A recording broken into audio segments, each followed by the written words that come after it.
guys, it's Sheena from Teton Raptor Center, and I'm here to give you all this week's patient update. Similar to the last couple updates, we are just swimming in birds at the moment, and so this update will only cover the patients that we've admitted over the summer. So let's go ahead and get started. To start things off, let's highlight all of our recent releases. Here we have Osprey 816, and this was the second osprey that was found at a wastewater treatment plant in Rexburg, Idaho. So this bird's feathers were completely soiled upon admit, so we gave this bird several baths, and we actually ended up needing to implant a brand new tail on this bird, but he did get released on Tuesday, August 31st. The next release that we want to highlight is Swainsons Hawk 730, and this juvenile hawk came from Afton, Idaho after he was hit by a car along the highway. This bird suffered fractures in both of his wings, all of which have healed, and he was successfully released today on Friday.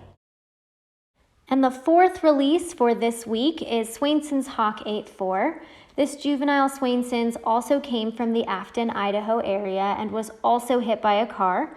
The bird suffered a fractured clavicle, but the fracture has fully healed, and he was also successfully released with his friend Swainsons 730 today on Friday.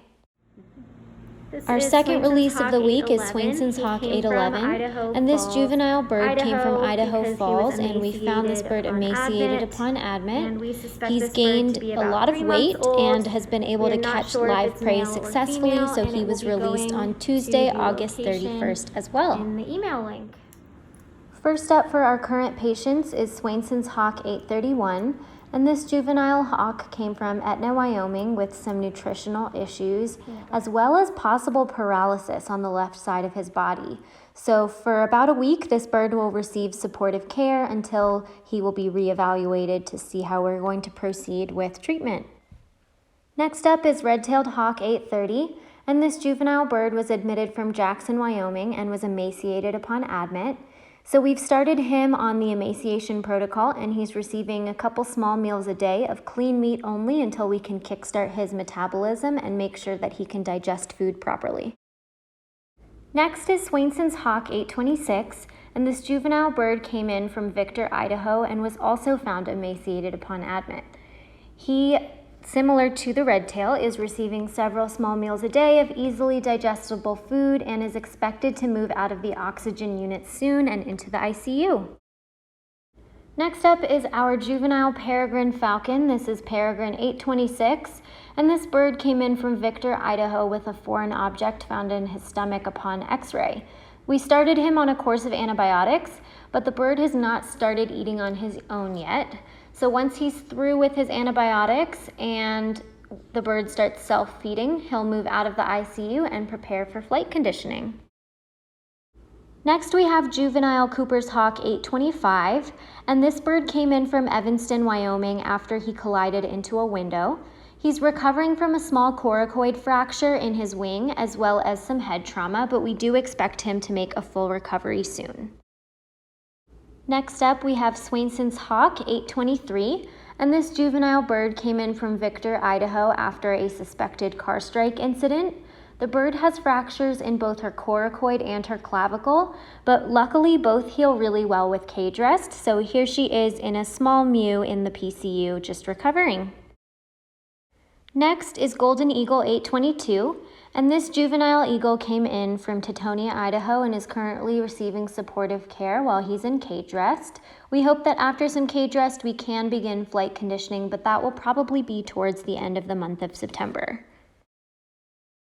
Next is Swainsons Hawk 822, and this juvenile hawk came from Teutonia, Idaho and was found emaciated upon admit. The bird has slowly gained weight over time and has just recently begun conditioning in the flight barn, so we hope to get this bird out the door at least by the end of the month so that he can migrate all the way down to South America in time.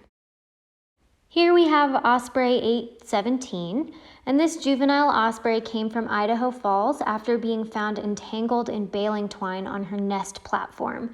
So essentially she was hanging from her leg because of the baling twine entanglement. and she was brought to TRC. Luckily, there were no broken bones in that leg, but there was quite a bit of swelling, so she was on an anti-inflammatory pain medication for a while, but she started to feel better, and she's been moved to an outdoor enclosure and has started flight conditioning. Next up is Swainsons Hawk 810, and this juvenile hawk came from Ashton, Idaho after being found with a pelvic fracture on the left side of his pelvis. The bird is currently in flight conditioning since that bone has fully healed, and we expect another week or so before this bird is ready for release back into the wild. Next is our juvenile golden eagle all the way from Newcastle, Wyoming. This is Golden 8.5, and this bird is currently dealing with eye trauma to his left eye. He's receiving medicated eye drops about 3 times a day, and he is moved out of our ICU and into a small enclosure in our PCU. We expect that if there's no improvement to his eye or vision overall, that he could be considered for an education placement at another facility. Next up, we've got our adult female great gray owl, and this bird was found in Moran, Wyoming after she was hit by a car. She suffered a broken wing, eye trauma in her right eye, soft tissue wounds around her abdomen, and a lot of head trauma. However, she's now fully stable and has been moved outside to an enclosure in the flight barn, and we hope to begin flight conditioning her soon. Last but not least is our female bald eagle. This is Bald Eagle 8.2, and this adult was hit by a car in Wilson, Wyoming, and is finishing up with flight conditioning before she's released next week. Here's a short clip of her flying in slow motion. She looks beautiful, and we are really excited to be getting her out the door so soon.